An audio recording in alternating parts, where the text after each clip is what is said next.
How to add patterns to Photoshop, PC or Mac.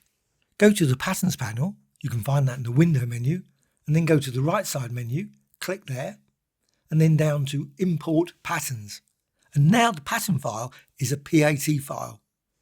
Only be PAT files here. So Import Patterns. I've got some pattern files here, so I'm just going to select that PAT file. This is for PC or Mac.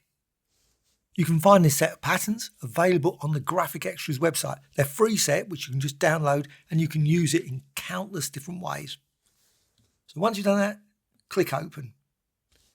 With that, you can see now you've got this group.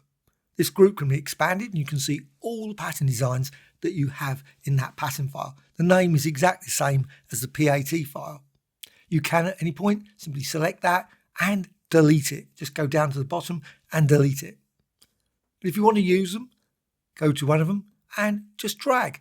As soon as you drag it over into the document, it's added as a pattern layer.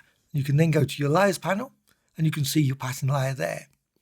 You want to resize it, modify it in other ways, just double click it. Double click and then you can see you can change the angle and also you can change the scale of this design. So make it smaller or bigger. And also you can reposition it as well if the design is not exactly the right place.